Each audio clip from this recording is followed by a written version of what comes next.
वहां भी बेहतर होंगे, लेकिन मजीद सपोर्ट की जरूरत है। अगर गवर्नमेंट सपोर्ट ना करे, मीडिया सपोर्ट ना करे, फंड्स ना दिया जाए, पुलिस ना हो, पैरामिलिट्री ना आए, तो फिर किस तरीके से आर्मी अकेले काम करेगी वहां जाके? यहां सियासतदान कहते हैं फौज को सवाद से बुला ले, ये कोई नहीं बात करता कि बुला के किसको भेजे वहां पे, कौन सी पैरामिलिट्री और पुलिस है वहां पे जो भेजी जाए, जिसके फंड्स क्यों रोके में सदर हाउस में, क्यों ऑर्डिनेंस में साइन नहीं करते निजाम शरीयत का जो वहां पे। आज हमने पूरा खेल वाजे कर दिया। घबराने परेशान होने की बात नहीं है, ये चैलेंज है जिसको हमने कन्फ्रंट करना है, जिसको हमने रिजॉल्व करना है। अल्लाह के फजल से हालात इंशाअल्लाह बेहतरी की तरफ भी जा रहे हैं इन तमाम मुश्किलात के बावजूद, लेकिन हमारे पास टाइम थोड़ा है। इंडिया अपने आप को ऑर्गेनाइज कर रहा है, इंडियंस आर जस्ट वेटिंग कि जब अमेरिकन मगरब से पाकिस्तान को पेनिट्रेशन करेंगे, जब अमेरिकन की सप्लाई लाइन पाकिस्तान में बंद होगी और अमेरिकन गवादर को थ्रेट करेंगे और चाहेंगे बलूचिस्तान के साउथ से रास्ता काटते हुए हिलमंद या अफगानिस्तान के अंदर अपना एक रूट बना ले, तो उस सूरत हाल में इंडियंस बहुत मेजर थ्रेट हमारे लिए होंगे। पाकिस्तान का न्यूक्लियर और मिसाइल प्रोग्राम इस वक्त सबसे ज्यादा खतरे में है हमको, और इसके ये वक्त उसके फंड्स काटने का नहीं है, ये उसकी मजीद डेवलपमेंट का है। ये वक्त इस बात का है कि मजीद अपने न्यूक्लियर मिसाइल प्रोग्राम को डेवलप करें, उसको सिक्योर करें, इसको डिप्लॉय करें। और पाकिस्तान के लिए ये नाजुक वक्त जरूर है, लेकिन जिंदा कौमें उठती ही उस वक्त है जब नाजुक वक्त आते हैं। एज अ नेशन अल्लाह के फजल से हम हौसले में भी हैं और ये वार्निंग भी देते हैं अपने दुश्मनों को कि हम लोग गाफिल जरूर हैं, लेकिन हमें यकजा करने के लिए दुश्मन काफी होता है। इंडिया के साथ तो हमारा क्रिकेट मैच भी पानीपत की लड़ाई होता है। अगर सचमुच की लड़ाई होगी फिर ये देखेगी ये कौम की जो खालिद तारिक और टीपू की औलादें हैं, ये किस तरह खड़े होकर आंखों में आंखें डाल के उसका मुकाबला करती हैं। हमें कोई फर्क नहीं पड़ता कि अगर हमें शुरू में चोट लग जाए या ना लगे, हमने गलतियां की हैं, चोटें लगेंगी, हमें खतरा हमें इस बात का है, लेकिन इंशाअल्लाह नई क़यादत भी होगी, नई कौम भी होगी, नया जज्बा भी होगा। और फिर हम ये बात फिर इंडिया को एक दफा कहते हैं कि जंग शुरू तुम करोगे, इस खुशफहमी में ना रहना कि अगर शुरू में हमें चोट लग गई तो तुमने सब कुछ हासिल कर लिया। शुरू तुम करोगे, खत्म हम करेंगे, और फिर हमारी शराइत होंगी इस जंग को खत्म करने की। ये बात इस हुक्मरानों को भी समझ लेना चाहिए। इनसे बड़े बड़े हुक्मरान पहले निकल के चले गए जिनकी कब्रों के निशान आज नहीं मिलते हैं। ये मुमलिकत खुदादाद पाकिस्तान सौले अलैहिस्सलाम की उठनी की तरह है, मुद्दे से बना था, मुद्दे से कायम है। जो इसको नुकसान पहुंचाएगा अल्लाह उसका बेड़ा गर्क करे और करेगा। इन हुक्मरानों को होश में आना चाहिए। हमने एक नाजुक वक्त में है और पूरी कौम को इस वक्त शहादत और कुर्बानी के लिए तैयार होना चाहिए। अपनी गफलतों को छोड़ें, बार बार ये वार्निंग्स आपको नहीं मिलेंगी। वक्त बहुत करीब है कि हम एक बड़ी आजमाइश में डाले जाए। अल्लाह खैर करेगा इंशाअल्लाह।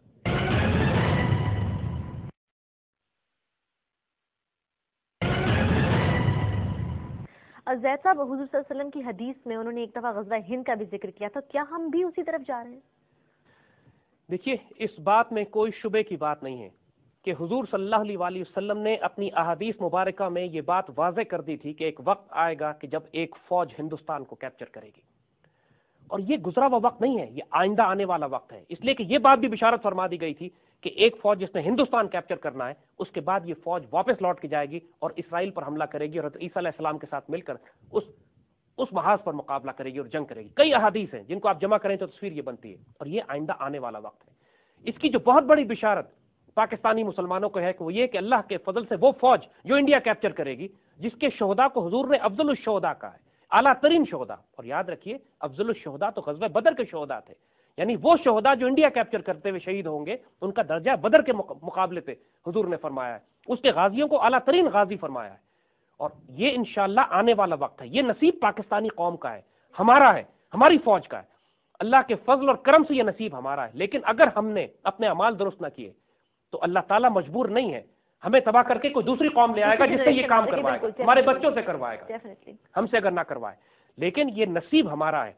अगर हम उस मकाम पर अपने आप को बुलंद कर पाते हैं, इकबाल का शाहीन बनते हैं, अगर हम वो मुजाहिद बनते हैं, वो शाहीन बनते हैं जो अपनी मंजिल आसमानों में देखती है, अपनी खुदी और अपनी गैरत और अपनी इज्जत की हिफाजत करती है, जो अपने उस रिस्क से मौत अच्छी जिस रिस्क से आती है परवाज में कोताही पर अमल करते हैं, हम हराम खाना छोड़ते हैं और अपनी इज्जत और गैरत के लिए दुनिया में खड़ा होना जानते हैं, तो इंशाअल्लाह इस आने वाले गज़वे में ये हमारे नसीब में होगा कि हम दिल्ली कैप्चर करेंगे इंशाअल्लाह जाके। ये वक्त नजदीक है, वक्त कोई बहुत दूर नहीं है। हफ्तों हो, महीनों हो या चंद एक साल हो, कौमों की तारीख में ये कोई मायना नहीं रखते। लेकिन ये जो कुछ हो रहा है इसमें कोई शुबा नहीं है कि इंडिया के साथ एक फैसला कुन जंग की तैयारी हमारी बहुत नजदीक है। ये जो कुछ हो रहा है उसी की तैयारी है। छेड़ेंगे वो हमको पहले, लेकिन फिर जब हम जवाबी कार्रवाई करेंगे तो वो ग़ज़वा हिंद का आगाज हो जाएगा। अभी वो इंसर्जेंसीज को सपोर्ट कर रहे हैं, तहरीक तालिबान को सपोर्ट कर रहे हैं, बलूचिस्तान इंसर्जेंसी को सपोर्ट कर रहे हैं, सवात को सपोर्ट कर रहे हैं, पाकिस्तान के अंदर पॉलिटिकल केओस एंड कंफ्यूजन कर रहे हैं, कराची की फैक्ट्रियों को एक एक करके आग लगा रहे हैं। कराची की जो फैक्ट्रियों में हर रोज आग लगी होती है, ये इत्तफाक से नहीं लग रही है, ये इंडियंस लगा रहे हैं आग इसमें। اور اس کے مقابلے میں پاکستان کی سیاست میں جو انہوں نے اپنے ایجنٹس داخل کر دیے ہیں، کبھی کوئی پروونشل اٹانومی کی بات کرتا ہے، کبھی کوئی آئی ایم ایف کی بات کرتا ہے، کبھی کوئی لا اینڈ آرڈر کے فنڈز روکتا ہے ان پروونسز کے جہاں پہ انسرجنسیز برپا ہوئی ہوئی ہیں، اور کہیں پہ جو پیس ڈیلز ہوتی ہیں شریعت کی، ان پیس ڈیلز کو روکنے اور کاٹنے کی کوشش کرتے ہیں. یہ تمام ان کے ایسے، کبھی ان کا میڈیا ہم پر حملے کرتا ہے، کبھی وہ ممبئی کا ڈرامہ کرواتے ہیں. انڈیا کو ہم یہ صاف صاف بتا دیں کہ جو مرضی وہ ہمارے ساتھ چھیڑ چھاڑ کر لیں، اللہ کے فضل سے جس دن یہ شیر بیدار ہوں گے اس ملک کے، جس دن ان شیروں نے فیصلہ کر لیا کہ ہم قسمت کا فیصلہ اب کر ہی دیں گے ان کا، تو پھر ان کو دنیا کے کسی کونے میں چھپنے کی جگہ نہیں ملے گی. ہندوستان پہ ہم 1000 سال پہلے بھی حکومت کر چکے ہیں، اللہ کے فضل سے بہت تجربہ ہے ہمارا اس کام کا، ہم آئندہ بھی انشاءاللہ کر سکتے ہیں. زیادہ ہمیں نہ چھیڑیں. وہ یہ قوم شیروں دلیروں کی قوم ہے، ٹیپو، خالد اور طارق کی اولادوں میں سے. ہم ضرور اس وقت غافل ہو گئے، کاہل ہو گئے، لیکن خون ہمارا وہی ہے. بیدار ہوتے ہمیں زیادہ دیر نہیں لگے گی. ہم ایک دفعہ پھر بتا دیں اپنی قوم کو، اللہ کے فضل سے گھبرانے کی ضرورت نہیں ہے. آزمائشوں میں ہی قوموں کا میٹل پتہ لگتا ہے کہ یہ قوم کس فائبر کی، کس مٹیریل کی بنی ہوئی ہے. آزمائشیں ہیں، ٹف ٹائمز ہوں گے، ہو سکتا ہے بجلی نہ ہو، گیس بھی کٹ جائے، پرابلم بھی ہو، ہمیں جنگوں میں ہی سب کچھ ہوتا ہے. سویلین کیجولٹیز بہت زیادہ ہوں گی آنے والی جنگوں میں، ہمیں شہادتیں دینی پڑیں گی جس طرح غزہ کے مسلمان دے رہے ہیں، جس طرح عراق کے مسلمان دے رہے ہیں، جیسے افغانستان کے مسلمان دے رہے ہیں. لیکن خون شہید سے ہی نئی قومیں زندہ ہوتی ہیں. اپنے آپ کو حوصلے میں رکھیے گا اور آنے والے وقت کی تیاری کیجیے. انشاءاللہ اللہ ہمیں تنہا نہیں چھوڑے گا. غزوہ ہند کی جب بات کی گئی ہے تو ایک روحانی بات اس میں اور بھی ہے. تو غزوہ تو اس جنگ کو کہتے ہیں جس کی تائید حضور، جس کی قیادت حضور صلی اللہ علیہ وسلم فرما رہے ہو. اس میں بہت بڑے روحانی راز شامل ہیں. اس پاکستان پر اللہ اس کے رسول صلی اللہ علیہ وسلم کی نگاہ ہے. ہمیں تنہا نہیں چھوڑے گا. وہ تسلی رکھیے گا. یہاں صرف 3 طرح کے لوگ ہوں گے. صرف ایک وہ لوگ ہوں گے جو افضل الشہداء ہوں گے، جو اس غزوے میں شہید ہوں گے اور اللہ اعلیٰ ترین مقام پائیں گے. دوسرے غازی ہوں گے، اور تیسرے وہ بغیرت و منافق ہوں گے جو کتے کی موت مارے جائیں گے.